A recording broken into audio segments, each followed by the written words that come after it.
Iran কেন এখনো বিপজ্জনক? ইসরায়েল ইরান সংঘাতের পর বিশ্ব জুড়ে প্রশ্ন উঠেছে, ইরান কি সত্যিই দুর্বল হয়ে পড়েছে? বিশেষজ্ঞরা বলছেন, পারমাণবিক স্থাপনায় মার্কিন হামলা এবং তাদের সহযোগীদের দুর্বল করে দেয়া হলেও ইরান এখনো মারাত্মক বিপজ্জনক। টাইমস অফ ইসরায়েলের বিশ্লেষণ। 12 দিনের এই সংঘাতের ফলস্বরূপ ইরানের পারমাণবিক স্থাপনাগুলোতে মার্কিন বিমান হামলা চালানো হয়। The institute for national security স্টাডিজের সিনিয়র ইরান গবেষক বেনি সাপ্তির মতে, হামলায় ইরানের কিছু গুরুত্বপূর্ণ স্থান ক্ষতিগ্রস্ত হয়েছে এবং অস্ত্র উৎপাদন বিলম্বিত হতে পারে। কিন্তু সাপ্তি দাবি করেছেন, এই হামলা হুমকির প্রকৃতি মৌলিকভাবে পরিবর্তন করেনি। তিনি বলেছেন, ইরানের শাসনের মূল ভিত্তি এখনো অটুট রয়েছে এবং তারা আবার শক্তিশালী হয়ে উঠতে পারে। 22 জনের মার্কিন হামলায় ইরানের ভূগর্ভস্থ ইউরেনিয়াম সমৃদ্ধকরণ সুবিধাগুলো লক্ষ্যবস্তু করা হয়েছিল। এর মধ্যে নাতানজ, ইস্পাহান এবং বিশেষভাবে ফোর্দোর গভীরে থাকা সেন্ট্রিফিউজ অ্যারো ছিল। এই সুবিধাগুলোই ইরানের অস্ত্র গ্রেড ইউরেনিয়াম তৈরির মূল চাবিকাঠি। জর্জিয়া টেকের পারমাণবিক প্রকৌশল অধ্যাপক ডক্টর আনা এরিকসন ব্যাখ্যা করেছেন যে এই আক্রমণ বিপজ্জনক মাত্রায় ইউরেনিয়াম সমৃদ্ধ করার জন্য ব্যবহৃত সেন্ট্রিফিউজগুলোর ওপর ছিল। তিনি বলেছেন, ইরান দীর্ঘকাল ধরে সেন্ট্রিফিউজ প্রযুক্তিতে পরিমাণ এবং গুণগত উভয় ক্ষেত্রেই বিনিয়োগ করেছে। আক্রমণের আগে ইরান প্রায় 6500টি IR-2M, 4000টি IR-4 এবং 3000টিরও বেশি IR-6 সেন্ট্রিফিউজ পরিচালনা করেছিল। এই উন্নত মডেলগুলোর গতি এবং গোপনীয়তা উভয় ক্ষেত্রেই পুরানো IR-1 ডিজাইনকে ছাড়িয়ে যায়। উদাহরণস্বরূপ IR-6 প্রতি বছর 10টি পৃথকীকরণ ইউনিট উৎপাদন করতে পারে, যা ইরানে কয়েক সপ্তাহের মধ্যে 60% সমৃদ্ধকরণ থেকে অস্ত্র গ্রেড উপাদানে স্থানান্তরিত করার ক্ষমতা দেয়। নতুন IR-9 সেন্ট্রিফিউজ, যা এখনও পরীক্ষার পর্যায়ে রয়েছে, সেই উৎপাদনকে 5 গুণ বাড়াতে পারে। এরিকসন আরও জানিয়েছেন যে আক্রমণের আগেই ইরানের কাছে প্রায় 400 কিলোমিটার উচ্চ সমৃদ্ধ ইউরেনিয়াম মজুদ ছিল, যা 10টি পারমাণবিক বোমার জন্য যথেষ্ট। এই মজুদ অক্ষত আছে কিনা তা এখনও অজানা। সংঘাতের সময় ইসরায়েল ইরানের ক্ষেপণাস্ত্র কর্মসূচিকেও লক্ষ্যবস্তু করেছে। তারা দাবি করেছে, ইরানের ক্ষেপণাস্ত্র উৎপাদন ক্ষমতা উল্লেখযোগ্যভাবে হ্রাস পেয়েছে এবং কমপক্ষে 2027 সাল পর্যন্ত দীর্ঘপাল্লার অস্ত্র উৎপাদনের ক্ষমতা বিলম্বিত হয়েছে। কিন্তু সাপ্তি সতর্ক করে বলেছেন, এই ব্যর্থতাগুলো নিয়ে আত্মতুষ্টিতে ভোগা উচিত নয়। তার মতে, এটি কেবল ক্ষেপণাস্ত্র বা পারমাণবিক কর্মসূচির বিষয় নয়, এটি শাসন ব্যবস্থার স্থিতিশীলতার বিষয়। তিনি উল্লেখ করেছেন, মার্কিন যুক্তরাষ্ট্র এবং ইসরায়েলি হামলা IRGC জেনারেল সদর দপ্তর এবং এভিন কারাগারকেও লক্ষ্য করেছিল। সম্প্রতি সংঘটিত 12 দিনের যুদ্ধে ইসরায়েলের অন্তত 5টি সামরিক স্থাপনায় ইরানি ক্ষেপণাস্ত্র সরাসরি আঘাত হানে বলে রাডার তথ্যের ভিত্তিতে জানিয়েছে ব্রিটিশ সংবাদ মাধ্যম দ্য টেলিগ্রাফ। ইসরায়েল কর্তৃপক্ষ এসব স্থাপনায় ক্ষেপণাস্ত্র আঘাত হানার কথা এখন পর্যন্ত প্রকাশ্যে স্বীকার করেনি। দেশটির কঠোর সামরিক সেন্সরশিপ আইনের কারণে এসব তথ্য দেশটির গণমাধ্যমে প্রকাশ করাও নিষিদ্ধ। যুক্তরাষ্ট্রের ওরেগন স্টেট ইউনিভার্সিটির একদল গবেষক এই স্যাটেলাইট রাডার তথ্য বিশ্লেষণ করেছেন। তারাই উদ্ধার করা নতুন এই তথ্যগুলো দ্য টেলিগ্রাফকে জানিয়েছেন।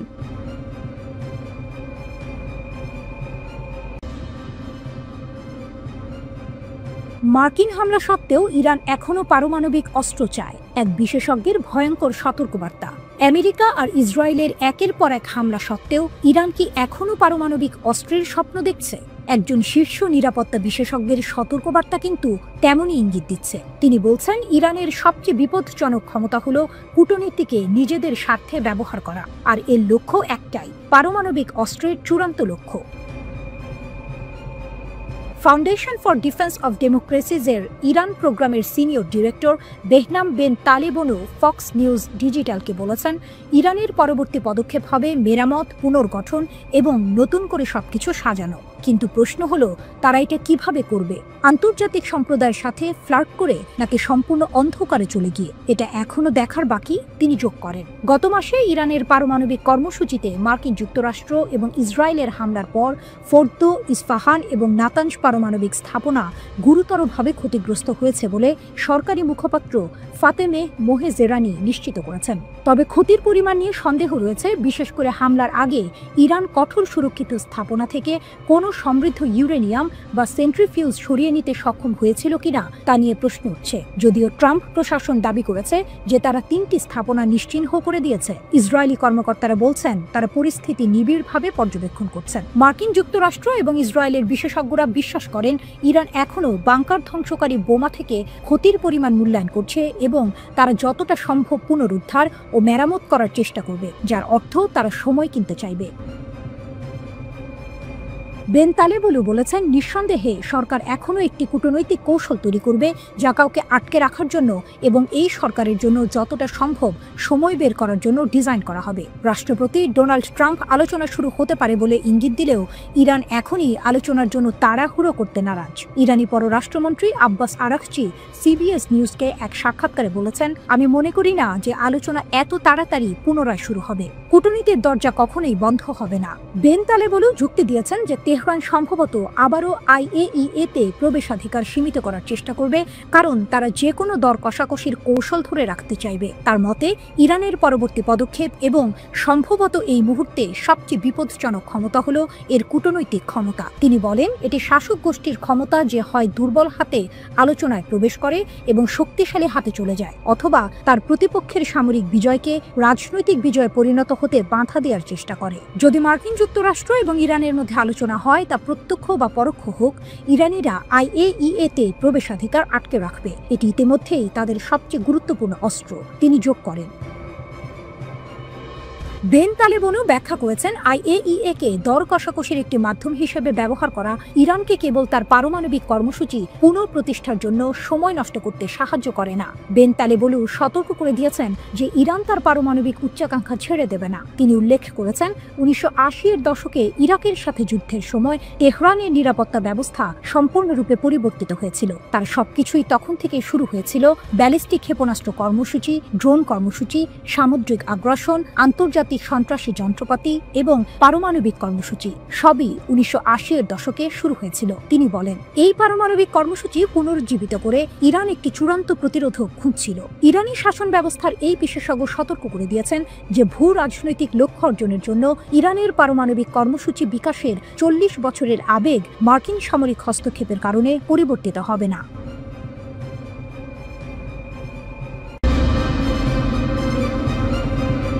মধ্যপ্রাচ্যের উত্তেজনা যেন থামছেই না। ইরান ইসরায়েল সংঘাতের পর এখন পারমাণবিক কর্মসূচি নিয়ে নতুন করে বিতর্ক শুরু হয়েছে। মার্কিন প্রেসিডেন্ট ডোনাল্ড ট্রাম্পের মন্তব্যে সেই বিতর্কের আগুন আরও উস্কে উঠেছে। ট্রাম্পের বিস্ফোরক মন্তব্য, ইরান কি নতুন স্থানে পারমাণবিক কর্মসূচি শুরু করবে?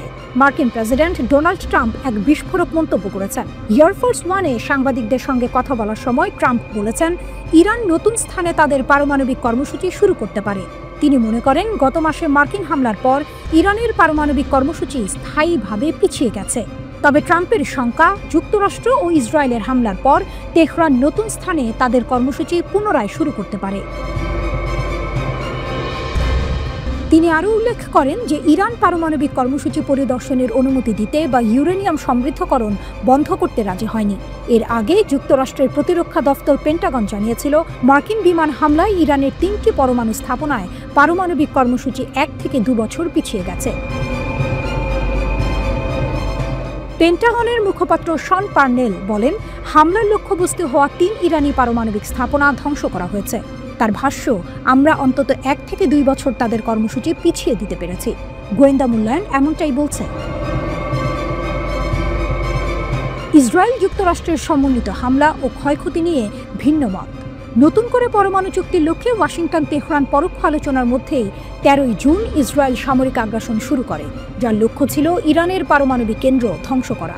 এর 1 সপ্তাহ পর ইসরায়েলের সঙ্গে যোগ দেয় যুক্তরাষ্ট্র। গত 21 জুন মার্কিন B-2 স্টেলথ বোমারু বিমান ইরানের ফোর্দো পারমাণবিক স্থাপনা সহ 3টি পরমাণু কেন্দ্রে বোমা ফেলে। ওই দিনই ট্রাম্প দাবি করেন, ইরানের পরমাণু কার্যক্রম শেষ করে দেওয়া হয়েছে। অন্যান্য কর্মকর্তারাও একই দাবি করেন।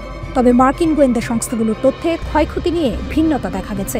পেন্টাগনের গোয়েন্দা শাখা ডিফেন্স ইন্টেলিজেন্স এজেন্সি DIA জানিয়েছে, এই হামলায় ইরানের পারমাণবিক কর্মসূচি মাত্র কয়েক মাস পিছিয়ে গেছে, ধ্বংস হয়নি। ইরান ইউরেনিয়াম সমৃদ্ধকরণ বন্ধে রাজি নয়, ট্রাম্পের উদ্বেগ। মার্কিন প্রেসিডেন্ট ডোনাল্ড ট্রাম্প বারবার বলেছেন, ইরান তাদের পারমাণবিক কর্মসূচির পরিদর্শন মেনে নেয়নি এবং ইউরেনিয়াম সমৃদ্ধকরণ বন্ধ করতেও সম্মত হয়নি। হোয়াইট হাউসে স্বাধীনতা দিবস উদযাপন শেষে এয়ারফোর্স ওয়ানে নিউ জার্সি যাওয়ার পথে সাংবাদিকদের সঙ্গে আলাপকালে ট্রাম্প বলেন তিনি বিশ্বাস করেন ইরানের পারমাণবিক কর্মসূচি স্থায়ীভাবে ক্ষতিগ্রস্ত হয়েছে, যদিও ইরান এটি অন্য কোনো স্থানে আবার শুরু করতে পারে। রয়টার্স এ খবর জানিয়েছে। সাংবাদিকদের ট্রাম্প বলেন, আমি বলবো এটা স্থায়ীভাবে পিছিয়ে গেছে। আমার মনে হয় ওদের অন্য কোনো স্থানে আবার শুরু করতে হবে, আর যদি ওরা শুরু করে তাহলে সেটা হবে এক বড় সমস্যা। তিনি আরও বলেন, তেহরানকে আবার পারমাণবিক কর্মসূচি শুরু করতে দেয়া হবে না এবং ইরান তার সঙ্গে বৈঠক করতে চায়। যুক্তরাষ্ট্র ও ইসরায়েল বলছে ইরান ইউরেনিয়াম সমৃদ্ধ করছে পারমাণবিক অস্ত্র তৈরির উদ্দেশ্যে। তবে তেহরান বলছে তাদের পারমাণবিক কর্মসূচি শুধুমাত্র শান্তিপূর্ণ উদ্দেশ্যে। গত জুনে ইসরায়েল প্রথমবারের মতো ইরানের পারমাণবিক স্থাপনাগুলোতে সামরিক হামলা চালায়। ওই সময় থেকে IAEA এর পরিদর্শকরা ইরানের কোনো স্থাপনায় প্রবেশ করতে পারেননি। যদিও সংস্থার মহাপরিচালক রাফায়েল গ্রোসি বলেছেন পরিদর্শন ফের শুরু করাই তার সর্বোচ্চ অগ্রাধিকার। এদিকে ইরানের পার্লামেন্ট একটি আইন পাশ করেছে যেখানে বলা হয়েছে যতক্ষণ না তাদের পারমাণবিক স্থাপনাগুলোর নিরাপত্তা নিশ্চিত হচ্ছে ততক্ষণ IAEA এর সঙ্গে সহযোগিতা স্থগিত থাকবে।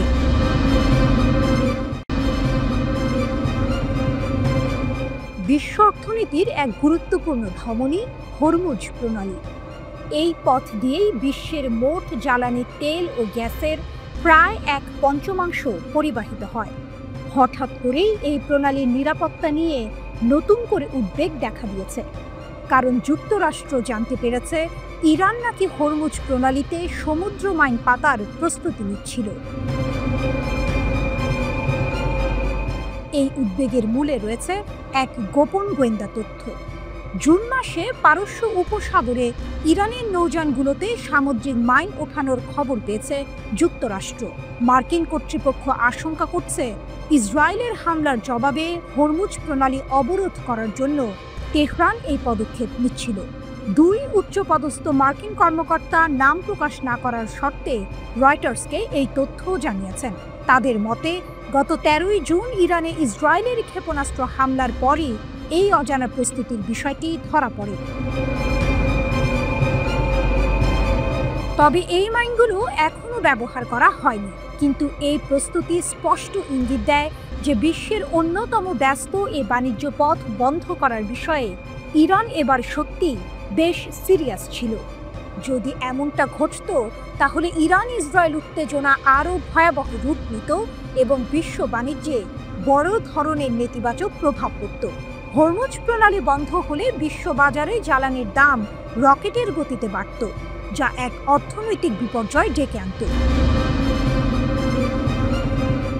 যুক্তরাষ্ট্রের ইরানের পারমাণবিক স্থাপনায় হামলার পর বিশ্ববাজারে অপরিশোধিত তেলের দাম উল্টো কমেছে, প্রায় 10% বেশি পতন হয়েছে। বিশ্লেষকদের মতে হরমুজ প্রণালী বন্ধ না হওয়ার কারণেই বাজারে স্বস্তি ফিরেছে। গত 22 জুন যুক্তরাষ্ট্র ইরানের 3টি গুরুত্বপূর্ণ পারমাণবিক স্থাপনায় হামলা চালায়। এর পরপরই ইরানের পার্লামেন্ট হরমুজ প্রণালী বন্ধ করা নিয়ে একটি প্রস্তাবের পক্ষে রায় দেয়, যদিও এটি মানা বাধ্যতামূলক ছিল না, কারণ হরমুজ প্রণালী বন্ধ করার চূড়ান্ত সিদ্ধান্ত নেয়ার ক্ষমতা কেবল ইরানের সর্বোচ্চ জাতীয় নিরাপত্তা পরিষদের হাতে। ইরান এর আগেও বহুবার এমন হুমকি দিয়েছে, কিন্তু তা কখনো কার্যকর করেনি। রয়টার্স নিশ্চিতভাবে জানতে পারেনি ইরান ঠিক কবে মাইন উঠিয়েছিল কিংবা মাইনগুলো পরে নামানো হয়েছে কিনা। মার্কিন কর্মকর্তারা এও জানাননি যুক্তরাষ্ট্র কিভাবে এই মাইন বোঝাইয়ের বিষয়টি শনাক্ত করেছে। তবে সাধারণত স্যাটেলাইট চিত্র, মনুষ্য গুপ্তচর বৃত্তি অথবা উভয়ের সমন্বয়ে এমন তথ্য সংগ্রহ করা হয়। মার্কিন কর্মকর্তারা মনে করছেন ইরানের এই মাইন বোঝাই পদক্ষেপ হয়তো নিছকই একটি চাতুর্যের কৌশলও হতে পারে। ইরান হয়তো বোঝাতে চেয়েছিল যে তারা হরমুজ প্রণালী বন্ধে প্রস্তুত, অথচ আসলে তা করতে চায়নি। আবার এটাও হতে পারে যে ইরানের সামরিক বাহিনী শুধু শীর্ষ নেতৃত্বের নির্দেশের অপেক্ষায় প্রয়োজনীয় প্রস্তুতি নিচ্ছিল। হরমুজ প্রণালী ওমান ও ইরানের মধ্যবর্তী একটি জলসীমা, যা পারস্য উপসাগরকে ওমান উপসাগর ও আরব সাগরের সঙ্গে যুক্ত করেছে। এর সবচেয়ে সরু অংশের প্রস্থ মাত্র ২১ মাইল। জাহাজ চলাচলের জন্য এর দুদিকে মাত্র ২ মাইল চওড়া পথ রয়েছে। সৌদি আরব, সংযুক্ত আরব আমিরাত, কুয়েত ও ইরাকের মতো ওপেকভুক্ত দেশগুলো তাদের বেশিরভাগ অপরিশোধিত তেল এই প্রণালী দিয়েই এশিয়ায় রপ্তানি করে। এলএনজি রপ্তানিতে বিশ্বের অন্যতম শীর্ষ দেশ কাতারও তাদের প্রায় সব তরল গ্যাস এই পথেই পাঠায়। মজার ব্যাপার হলো, ইরান নিজেও তাদের বেশিরভাগ অপরিশোধিত তেল এই পথেই রপ্তানি করে।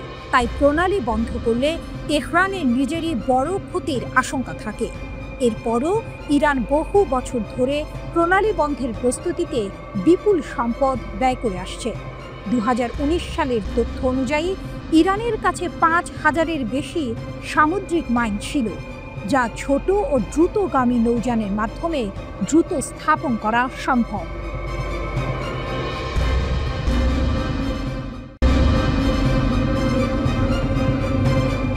মার্কিন হামলা সত্ত্বেও ইরান কি সত্যিই পরমাণু বোমা বানানোর পথে? পরমাণু রহস্য, ট্রাম্পের দাবি বনাম বাস্তব চিত্র।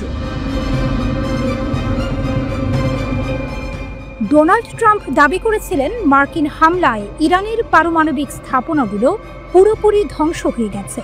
শুনে হয়তো স্বস্তির নিঃশ্বাস ফেলেছিল ইসরায়েল, কিন্তু আন্তর্জাতিক আণবিক শক্তি সংস্থা IAEA বলছে অন্য কথা। তাদের মতে ইরানের পরমাণু বোমা বানানোর ক্ষমতা নাকি কয়েক মাসের মধ্যেই ফিরে আসতে পারে। এটা কি তাহলে ট্রাম্পের এক নিছকই ফাঁকা আওয়াজ ছিল, নাকি ইরানের পরমাণু সক্ষমতা সত্যি অদম্য? ট্রাম্পের দাবি গুড়িয়ে গেছে সব।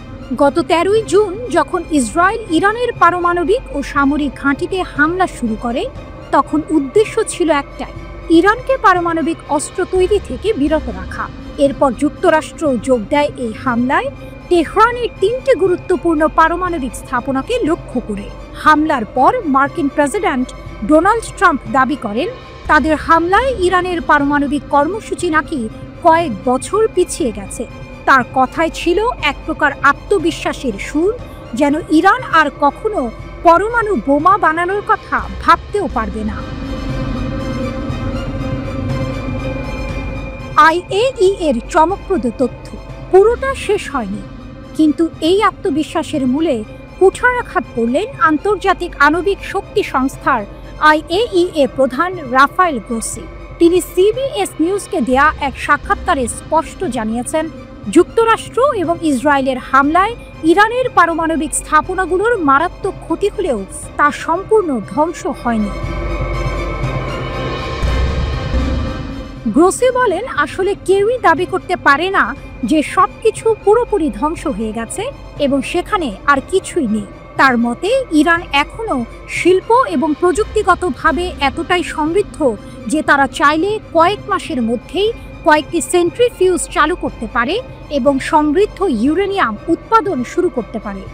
ভাবুন তো, যেখানে ট্রাম্প দাবি করেছিলেন ইরান কয়েক বছর পিছিয়ে গেছে, সেখানে IAEA বলছে কয়েক মাস।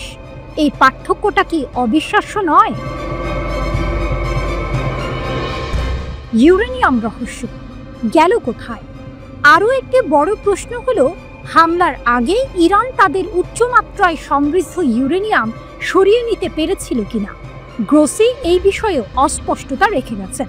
তিনি বলেছেন, আমরা জানি না এই ইউরেনিয়াম এখন কোথায়। কিছু হয়তো হামলায় ধ্বংস হয়েছে, আবার কিছু সরানোও হয়ে থাকতে পারে। পরে হয়তো বিষয়টি স্পষ্ট হবে। পেন্টাগনের একটি প্রাথমিক তদন্ত প্রতিবেদনেও IAEA এর কথার সুর শোনা গেছে।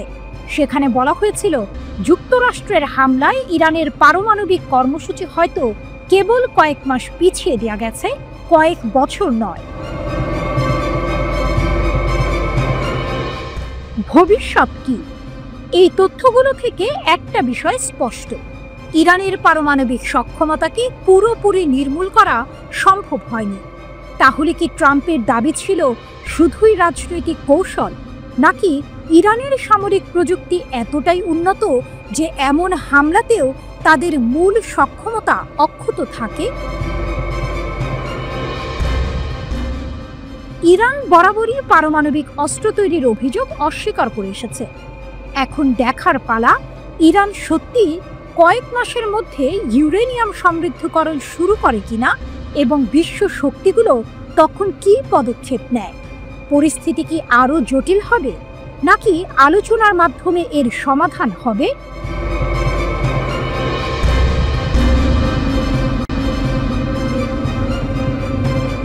ইসরায়েলের বিরুদ্ধে ইরানের প্রতিশোধমূলক হামলায় যে কেবল শহর ধ্বংস হয়েছে তাই নয়, বরং শত শত কোটি ডলার মূল্যের ইসরায়েলি ড্রোন উধাও হয়ে গেছে। এই চাঞ্চল্যকর খবরটি নিশ্চিত করেছেন একজন ইসরায়েলি কর্মকর্তা নিজে। কিন্তু কিভাবে এমনটা সম্ভব হলো এবং এর পেছনের রহস্য কি? রহস্যময় ড্রোন উধাও, ইসরায়েলের নীরবতা। ইয়েদিয়ত আহরোনোত পত্রিকা প্রথম এই খবরটি প্রকাশ করে, যেখানে একজন ইসরায়েলি কর্মকর্তার উদ্ধৃতি দিয়ে বলা হয় যে আক্রমণকারী মনুষ্যবিহীন বিমানবাহী যানগুলো ইরানি ভূখণ্ডের মধ্যে অদৃশ্য হয়ে গেছে। অর্থাৎ ইরান সেগুলো হয় ধ্বংস করেছে নয়তো আটক করেছে। ইসরায়েলের পক্ষ থেকে এই বিষয়ে কোনো বিস্তারিত তথ্য দেয়া হয়নি, যা এই ঘটনাকে আরও রহস্যময় করে তুলেছে।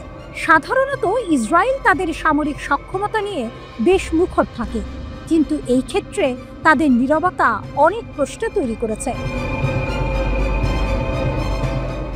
আগ্রাসন থেকে প্রতিশোধ, যুদ্ধের সূচনা। এই ঘটনার সূত্রপাত হয়েছিল 13 জুন, যখন ইসরায়েল তার সবচেয়ে বড় মিত্র মার্কিন যুক্তরাষ্ট্রের অভূতপূর্ব সামরিক ও গোয়েন্দা সহায়তায় ইরানের পারমাণবিক ও সামরিক অবকাঠামোর পাশাপাশি আবাসিক এলাকায় হামলা চালায়। এটি ছিল ইরানের ওপর ইসরায়েলের বিনা উস্কানিতে যুদ্ধ শুরু করার এক স্পষ্ট পদক্ষেপ। তবে ইরানও বসে থাকেনি। তাদের সশস্ত্র বাহিনী সম্বলিত প্রতিরক্ষামূলক অভিযানের মাধ্যমে এর জবাব দেয়। তারা শুধু ইসরায়েলি হামলা প্রতিহতই করেনি, বরং কয়েকটি ইসরায়েলি যুদ্ধ বিমান ভূপাতিত করে। এরপরই আসে মূল আঘাত। ইরান অধিকৃত ফিলিস্তিনি অঞ্চল জুড়ে কৌশলগত পারমাণবিক, সামরিক এবং শিল্প লক্ষ্যবস্তুতে বহু ওয়ারহেড এবং হাইপারসনিক রূপ সহ শত শত ব্যালিস্টিক ক্ষেপণাস্ত্র নিক্ষেপ করে। অপারেশন ট্রু প্রমিস 3, ইসরায়েলের ক্ষয়ক্ষতি। অপারেশন ট্রু প্রমিস 3 নামে পরিচিত এই প্রতিশোধমূলক অভিযানে ইরানের লক্ষ্য ছিল ইসরায়েলের গুরুত্বপূর্ণ অর্থনৈতিক ও সামরিক কেন্দ্রগুলো। এর মধ্যে ছিল তেল আবিব, হাইফা এবং বীরশেবা। ইসরায়েলি চ্যানেল 13 এর মতে এই প্রতিশোধমূলক অভিযানে ইসরায়েলের সামরিক ঘাঁটি এবং কৌশলগত সুযোগ সুবিধার উল্লেখযোগ্য ক্ষতি হয়েছে। আশ্চর্যের বিষয় হলো, ইসরায়েলি কর্মকর্তারা, এমনকি শীর্ষস্থানীয় ব্যক্তিরাও এই ধ্বংসের প্রকৃত পরিমাণ সম্পর্কে কোনো আনুষ্ঠানিক অনুমান প্রকাশ করেনি। বরং তেল আবিবের বসতি স্থাপনকারীদের দ্বারা ক্ষতির নথিভুক্তিকরণ রোধ করার জন্য তাদের তীব্র প্রচেষ্টা লক্ষ্য করা গেছে। তবুও ইসরায়েলের অর্থ মন্ত্রণালয়ের অনুমান অনুযায়ী এই প্রতিশোধমূলক অভিযানের ফলে প্রায় $3 বিলিয়ন ক্ষতি হয়েছে। অর্থমন্ত্রী বেজালেল স্মোট্রিচ আরও জানিয়েছেন যে যুদ্ধের মোট খরচ, সামরিক খরচ সহ $12 বিলিয়ন পর্যন্ত হতে পারে।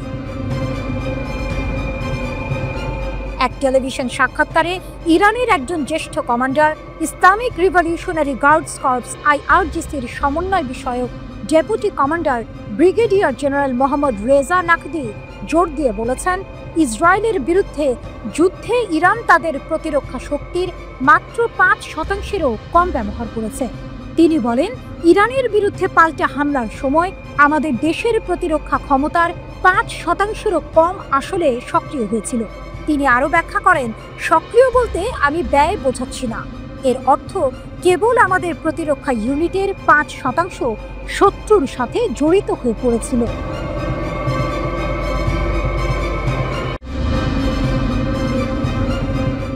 ইয়েমেনের সশস্ত্র বাহিনী YAF আবারও ইসরায়েলকে বড়সড় ধাক্কা দিয়েছে।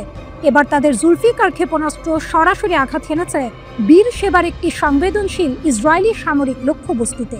এই হামলা ইসরায়েলের শক্তিশালী আকাশ প্রতিরক্ষা ব্যবস্থার দুর্বলতাগুলো আরও একবার চোখে আঙুল দিয়ে দেখিয়ে দিল। ইয়েমেনি সশস্ত্র বাহিনীর মুখপাত্র ব্রিগেডিয়ার জেনারেল ইয়াহিয়া সারি ঘোষণা করেছেন, বীর সেবাতে একটি স্পর্শকাতর ইসরায়েলি সামরিক স্থানে দূরপাল্লার ক্ষেপণাস্ত্র হামলা চালানো হয়েছে। এটি ফিলিস্তিনিদের প্রতি ইয়েমেনের সামরিক সহায়তার এক নতুন মাত্রা যোগ করেছে। সবচেয়ে তাৎপর্যপূর্ণ বিষয় হলো, এই প্রথম ইয়েমেনি বাহিনী প্রকাশ্যে স্বীকার করল যে তারা ইয়েমেনি ভূখণ্ড থেকে প্রায় 2243 কিলোমিটার দূরে অবস্থিত বীর সেবাতে জুলফিকার ক্ষেপণাস্ত্র নিক্ষেপ করেছে। এই হামলার পরিসর এবং নির্ভুলতা সামরিক বিশ্লেষকদের অবাক করে দিয়েছে। এই হামলার গুরুত্ব কেবল এর বিশাল পাল্লার মধ্যেই সীমাবদ্ধ নয়, বরং ইসরায়েলের বহু স্তরযুক্ত বিমান প্রতিরক্ষা নেটওয়ার্ক, যার মধ্যে রয়েছে আয়রন ডোম, ডেভিড স্লিং এবং অ্যারো সিস্টেম, এড়িয়ে ক্ষেপণাস্ত্রটির সফল আঘাত হানার ঘটনাও এর গুরুত্ব বাড়িয়ে দিয়েছে। ইসরায়েলি সংবাদ মাধ্যম নিশ্চিত করেছে, বীর সেবা আরাদ অঞ্চল এবং মৃত সাগরের কিছু অংশে সাইরেন বেজে ওঠে এবং এর কিছুক্ষণ পরেই একটি বিস্ফোরণের খবর পাওয়া যায়। যদিও ইসরায়েলি কর্মকর্তারা দাবি করেছেন যে ক্ষেপণাস্ত্রটি প্রতিহত করা হয়েছে, তবে এর পরপরই সাইরেন বেজে ওঠা এবং বিস্ফোরণের খবর তাদের দাবিকে প্রশ্নবিদ্ধ করেছে। ক্ষেপণাস্ত্রটি থামাতে ইসরায়েলের ব্যর্থতা তাদের বিমান প্রতিরক্ষা ব্যবস্থার ক্রমবর্ধমান দুর্বলতা, বিশেষত দক্ষিণ দিক থেকে আসা হুমকির বিরুদ্ধে স্পষ্ট করে তুলেছে। বিশ্লেষকরা বলছেন, ক্ষেপণাস্ত্রের গতিপথের সমতলতা, অপ্রত্যাশিত উৎক্ষেপণ কোণ এবং ইন্টারসেপ্টর মজুতের ওপর চাপ এর পেছনে কাজ করেছে। প্রতিরক্ষা প্রতিবেদন অনুযায়ী ইসরায়েলের প্রযুক্তিগত উন্নত ব্যবস্থাও ইয়েমেন, লেবানন এবং ইরান সহ একাধিক ফ্রন্ট থেকে উৎক্ষেপিত দূরপাল্লার নির্ভুল অস্ত্রের সামনে ক্রমশ চ্যালেঞ্জের মুখে পড়েছে। জেনারেল সারি জানিয়েছেন, এই সর্বশেষ অভিযানটি গাজার ফিলিস্তিনিদের সমর্থনের একটি বৃহত্তর প্রচারণার অংশ।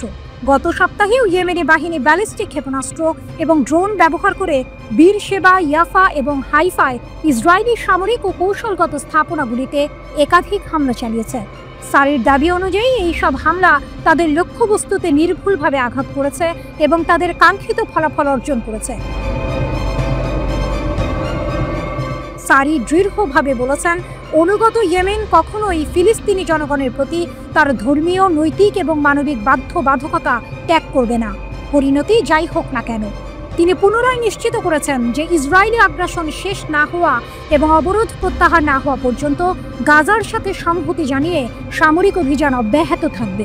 সম্প্রতি ইয়েমেনি সশস্ত্র বাহিনী প্যালেস্টাইন 2 হাইপারসনিক ক্ষেপণাস্ত্রও মোতায়েন করেছে। 2023 সালের নভেম্বরে লোহিত সাগরে ইসরায়েল ও মার্কিন সমর্থিত নৌযানে হামলা শুরু করে ইয়েমেনি সশস্ত্র বাহিনী। এরপর যুক্তরাষ্ট্র, ইসরায়েল দফায় দফায় ইয়েমেনে হামলা চালালেও তাদের তৎপরতা থামানো যায়নি। গোষ্ঠীটি ইরান সমর্থিত। ইরানের স্বার্থে পশ্চিমাদের সঙ্গে প্রক্সি যুদ্ধে লিপ্ত তারা।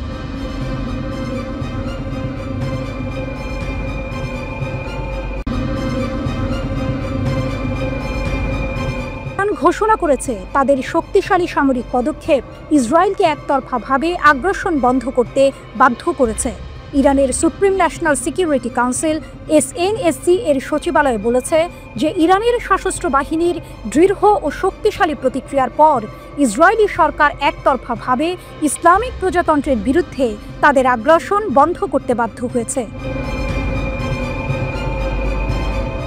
এক বিবৃতিতে ইরানের শীর্ষ নিরাপত্তা সংস্থা তাদের নিরাপত্তা বাহিনীর অনুকরণীয় সাহসের প্রশংসা করে। বিবৃতিতে বলা হয়, ইহুদিবাদী শত্রুর আগ্রাসনের জবাবে ইরানের সশস্ত্র বাহিনীর সাহসী এবং আত্মত্যাগী সন্তানেরা নেতা ও সর্বাধিনায়ক আয়াতুল্লাহ খামেনির নির্দেশ মেনে চলে এবং প্রতিটি শত্রুতার বিরুদ্ধে অনুকরণীয় সাহসের সাথে প্রতিক্রিয়া জানায়।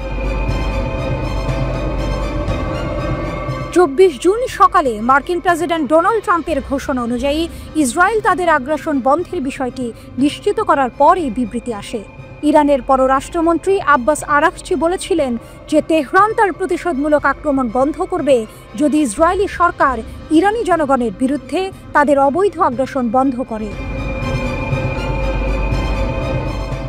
SNSC আরও উল্লেখ করেছে, ইরানের সশস্ত্র বাহিনীর সাম্প্রতিক অভিযানে কাতারে মার্কিন পরিচালিত আল উদেইদ বিমান ঘাঁটি এবং সমগ্র অধিকৃত অঞ্চল উভয়কেই লক্ষ্য করে ক্ষেপণাস্ত্র হামলা চালানো হয়। এই ঘটনা থেকেই বোঝা যায় ইরানের এই হামলা কতটা সুপরিকল্পিত এবং কৌশলগত ছিল। তারা শুধু ইসরায়েলকেই নয়, বরং ইসরায়েলের মিত্রদেরও লক্ষ্য করে বার্তা দিয়েছে। বিবৃতিতে বলা হয়েছে, ইরানের এই শক্তি বছরের পর বছর ধরে উদ্ভাবনী এবং অক্লান্ত সংগ্রামের মাধ্যমে বিকশিত হয়েছে, যা 12 দিনের তীব্র এবং দক্ষ প্রতিরোধের সময় সম্পূর্ণরূপে মোতায়েন করা হয়। ইরান এই ফলাফলকে ঐশ্বরিক উপহার হিসেবে বর্ণনা করেছে, যা জাতির অন্তর্দৃষ্টি, সশস্ত্র বাহিনীর দৃঢ় সংকল্প এবং শীর্ষ নেতা আয়াতুল্লাহ খামেনির বিজ্ঞ নির্দেশনার বিনিময়ে এসেছে। ইরান নিশ্চিত করেছে, ইরানের সশস্ত্র বাহিনী উচ্চ সতর্কতায় রয়েছে, যে কোনো নতুন আগ্রাসনের বিরুদ্ধে দৃঢ় প্রতিক্রিয়া জানাতে প্রস্তুত। 13 জুন ইসরায়েল ইরানের বিরুদ্ধে আগ্রাসন শুরু করে, সামরিক কমান্ডার, পারমাণবিক বিজ্ঞানী এবং সাধারণ বেসামরিক নাগরিকদের হত্যা করে। এরপর 22 জুন মার্কিন যুক্তরাষ্ট্র ইসরায়েলি সরকারের সাথে আক্রমণে যোগ দেয় এবং জাতিসংঘের সনদ, আন্তর্জাতিক আইন এবং পারমাণবিক অস্ত্র বিস্তার রোধ চুক্তি এনপিটির গুরুতর লঙ্ঘন করে 3টি ইরানি পারমাণবিক স্থাপনায় বোমা হামলা চালায়। এর প্রতিক্রিয়ায় ইরানের সশস্ত্র বাহিনী ইসরায়েলের জন্য নরকের দরজা খুলে দেওয়ার প্রতিশ্রুতি দেয় এবং অধিকৃত অঞ্চল জুড়ে সংবেদনশীল স্থানে ক্ষেপণাস্ত্র এবং ড্রোন হামলা শুরু করে। এরপর ইরান কাতারের আল উদেইদ বিমান ঘাঁটিতে একের পর এক ক্ষেপণাস্ত্র হামলা চালায়, যা পশ্চিম এশিয়ার বৃহত্তম আমেরিকান সামরিক ঘাঁটি। এই ঘাঁটিটি মার্কিন বিমান বাহিনী কমান্ডের সদর দপ্তর হিসেবে কাজ করে এবং পশ্চিম এশিয়ায় আমেরিকান সামরিক বাহিনীর সবচেয়ে কৌশলগত সম্পদ। এদিকে ইরানে হামলা চালিয়ে ইসরায়েল যুদ্ধবিরতি লঙ্ঘন করায় মার্কিন প্রেসিডেন্ট ডোনাল্ড ট্রাম্প ইসরায়েলি প্রধানমন্ত্রী বেনিয়ামিন নেতানিয়াহুর ওপর অত্যন্ত বিরক্ত। সম্ভবত তিনি মনে করছেন নেতানিয়াহু বিশ্বাস ভঙ্গ করছেন। কাতার ভিত্তিক সংবাদ মাধ্যম আল জাজিরার যুক্তরাষ্ট্র প্রতিনিধি ফিল লাভেল এই কথা বলেছেন।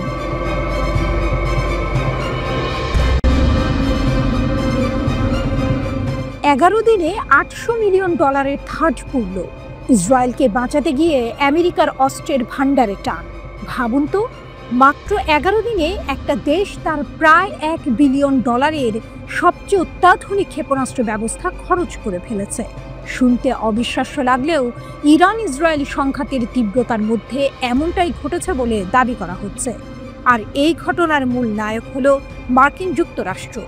তারা নাকি ইসরায়েলকে ইরানের ক্ষেপণাস্ত্র হামলা থেকে রক্ষা করতে গিয়ে তাদের terminal high altitude area defence THAAD ক্ষেপণাস্ত্র ইন্টারসেপ্টরের প্রায় 15 থেকে 20% খরচ করে ফেলেছে। খরচ $800 মিলিয়ন বেশি। এই ঘটনা কেবল অর্থের অপচয় নয়, এর পেছনে লুকিয়ে আছে মার্কিন যুক্তরাষ্ট্রের জন্য এক বিরাট কৌশলগত ঝুঁকি। প্রশ্ন উঠেছে, একটি দেশের প্রতিরক্ষা ব্যবস্থার জন্য এত বিপুল পরিমাণ অস্ত্র একবারে ব্যবহার করা কতটা যৌক্তিক, বিশেষ করে যখন চীন আর উত্তর কোরিয়ার মতো সম্ভাব্য প্রতিপক্ষের সঙ্গে যুক্তরাষ্ট্রের সম্পর্ক মোটেই ভালো নয়। তখন নিজেদের অস্ত্রের ভাড়ার এভাবে খালি করা কি বুদ্ধিমানের কাজ? থার্ড কি, আর কেনই বা এত দামি? থার্ড, যার পুরো নাম terminal high altitude area defence, এটি হলো ব্যালিস্টিক ক্ষেপণাস্ত্র ধ্বংস করার এক বিশেষ ব্যবস্থা। এর কাজ হলো, যখন একটা ক্ষেপণাস্ত্র তার লক্ষ্যবস্তুর দিকে নেমে আসে সাধারণত 40 থেকে 150 কিলোমিটার উচ্চতায়, তখন তাকে আকাশে থাকা অবস্থাতেই সরাসরি আঘাত করে ধ্বংস করে দেয়া। সাধারণ ক্ষেপণাস্ত্র প্রতিরক্ষা ব্যবস্থার মতো এতে বিস্ফোরক ওয়ারহেড নেই, বরং এটি হাইপারসনিক গতিতে ছুটে গিয়ে লক্ষ্যবস্তুকে হিট টু কুল পদ্ধতিতে ধ্বংস করে। প্রতিটি থার্ড ব্যাটারিতে 6 থেকে 9টি ট্রাক লঞ্চার থাকে, যেখানে 8টা করে ইন্টারসেপ্টর লোড করা যায়। এর সাথে থাকে একটা শক্তিশালী রাডার, যা 3000 কিলোমিটার দূর থেকেও লক্ষ্যবস্তুকে শনাক্ত করতে পারে। আর আছে একটা মোবাইল অপারেশন সেন্টার। মজার ব্যাপার হলো, একটা থার্ড ইনসেপ্টরের দাম প্রায় $12 থেকে $15 মিলিয়ন, অর্থাৎ এক একটা ক্ষেপণাস্ত্র ছুঁড়তে খরচ হয় কোটি কোটি টাকা। থার্ড অন্যান্য ক্ষেপণাস্ত্র প্রতিরক্ষা ব্যবস্থা থেকে আলাদা। যেমন মার্কিন প্যাট্রিয়ট নিম্ন উচ্চতার হুমকি ঠেকায়, আর ইসরায়েলের অ্যারো 2 এবং অ্যারো 3 উচ্চতার লক্ষ্যবস্তু ধ্বংস করে। রাশিয়ার S-400 বা চীনের HQ-9 অনেক ধরনের হুমকি মোকাবেলা করতে পারে, কিন্তু থার্ড বিশেষভাবে ব্যালিস্টিক ক্ষেপণাস্ত্রের জন্য তৈরি, যা একে অত্যন্ত কার্যকর এবং একই সাথে অত্যন্ত বিশেষায়িত করে তুলেছে। ইরানের কৌশল কি সফল? 2024 সালের অক্টোবরে ইসরায়েলে থার্ড মোতায়েন শুরু হয়েছিল, যখন ইরান ইসরায়েলে ব্যাপক ক্ষেপণাস্ত্র হামলা চালায়। 2025 সালের এপ্রিলে নাকি আরও একটি থার্ড ব্যাটারি পাঠানো হয়। আর 13 জুন থেকে 24 জুন 2025 সালের মধ্যে 11 দিনের এই তীব্র ব্যবহার শুরু হয়, যখন ইরান তেল আবিব, হাইফা আর বেয়ারশেবার মতো ইসরায়েলি শহরগুলোতে ইরান ক্ষেপণাস্ত্র হামলা চালায়। প্রতিবেদন অনুযায়ী এই 11 দিনে ইরান প্রায় 591টি ক্ষেপণাস্ত্র নিক্ষেপ করেছে। ইসরায়েলের দাবি, বহুস্তরীয় প্রতিরক্ষা ব্যবস্থা, যার মধ্যে থার্ড, অ্যারো, ডেভিড স্লিং এবং আয়রন ডোম ছিল, সেগুলোর বেশিরভাগ হামলা ঠেকিয়ে দিয়েছে। তবে সবকটা নয়। একটা উল্লেখযোগ্য ঘটনা হলো 15 জুন তামরায় একটা আবাসিক ভবনে ইরানের ক্ষেপণাস্ত্র হামলায় একই পরিবারের 4 জন মারা যায়। 19 জুনের আরেক হামলায় বীরশেবার সরৌকা হাসপাতালেও ক্ষতি হয়। ইরানের কৌশল ছিল তাদের বিশাল সংখ্যক ক্ষেপণাস্ত্র দিয়ে ইসরায়েলের প্রতিরক্ষা ব্যবস্থাকে অভিভূত করা। তারা শাহাব 3 এর মতো ব্যালিস্টিক ক্ষেপণাস্ত্র এবং সম্ভাব্য হাইপারসনিক সিস্টেম যেমন ফাত্তাহ 1 ব্যবহার করেছে, যা প্রতিরক্ষা ব্যবস্থাকে ফাঁকি দিতে পারে। এই উচ্চতার ব্যালিস্টিক ক্ষেপণাস্ত্রগুলো ঠেকানোর জন্য থার্ড অত্যন্ত গুরুত্বপূর্ণ ছিল, যা ইসরায়েলের অ্যারো সিস্টেমের পরিপূরক হিসেবে কাজ করেছে। কিন্তু এখানে একটা প্রশ্ন থেকে যায়। 2025 সালের 4 মে তারিখে একটি হুথি ক্ষেপণাস্ত্র থার্ডকে পাশ কাটিয়ে গিয়েছিল এবং পরে অ্যারো দ্বারা বাধাপ্রাপ্ত হয়েছিল। এটা কি থার্ডের কিছু উন্নত হুমকি মোকাবেলার দুর্বলতা তুলে ধরে, নাকি ইরানের ফাত্তাহ 1 এর মতো হাইপারসনিক ক্ষেপণাস্ত্র সত্যিই থার্ডকে ফাঁকি দিতে সক্ষম? এই বিপুল পরিমাণ অর্থ ব্যয় এবং অস্ত্রের ক্ষয়ক্ষতি কি সত্যিই ইসরায়েলকে পুরোপুরি নিরাপদ রাখতে পেরেছে, নাকি ইরানের এই কৌশল এক নতুন ধরনের যুদ্ধের ইঙ্গিত দিচ্ছে, যেখানে প্রতিপক্ষের ব্যয়বহুল প্রতিরক্ষা ব্যবস্থাকে ধীরে ধীরে নিঃশেষ করে দেয়া হবে?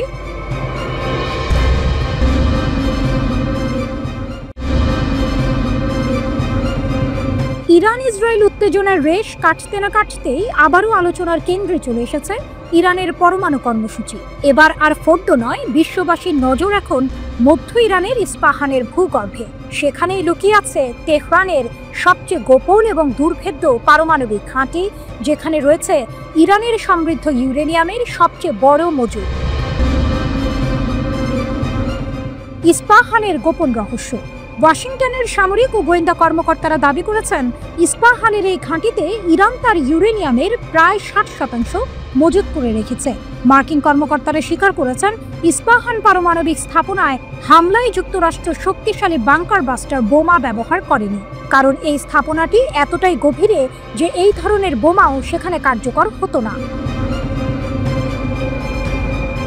মার্কিন সিনেটরদের এক গোপন ব্রিফিংয়ে এই চাঞ্চল্যকর তথ্য নিশ্চিত করেছেন মার্কিন প্রতিরক্ষা বিভাগের জয়েন্ট চিফস অব স্টাফের চেয়ারম্যান জেনারেল ড্যান কেইন।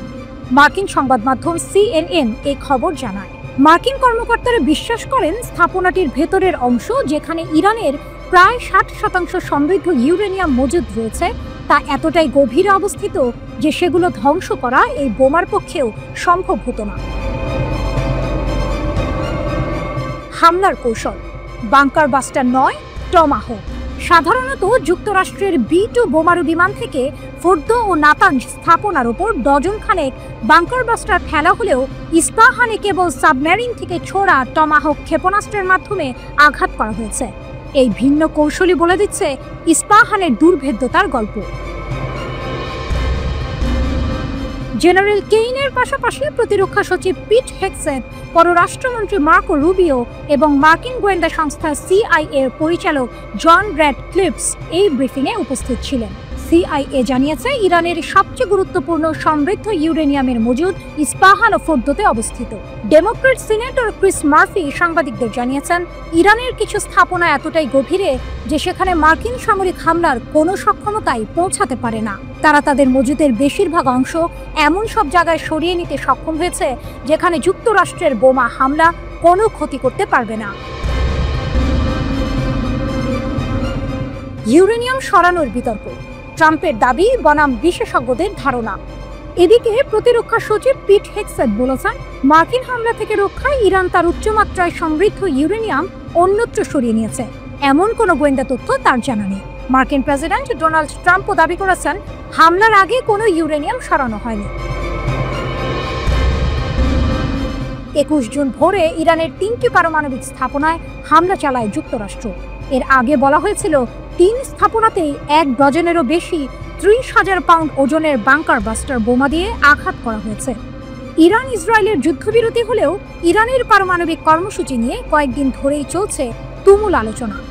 মার্কিন হামলায় ইরানের পারমাণবিক স্থাপনাগুলো পুরোপুরি ধ্বংস হয়ে গেছে বলে ট্রাম্প দাবি করলেও এক প্রাথমিক গোয়েন্দা প্রতিবেদনে এই দাবির ব্যাপারে সন্দেহ পোষণ করা হয়। বিশেষজ্ঞরাও ধারণা করেছেন, ইরান উচ্চমাত্রায় সমৃদ্ধ ইউরেনিয়াম অন্য কোথাও সরিয়ে নিয়ে থাকতে পারে। এমনকি ইরানের একজন কর্মকর্তাও বলেছেন, তারা আগেই সমৃদ্ধ ইউরেনিয়াম সরিয়ে ফেলেছে।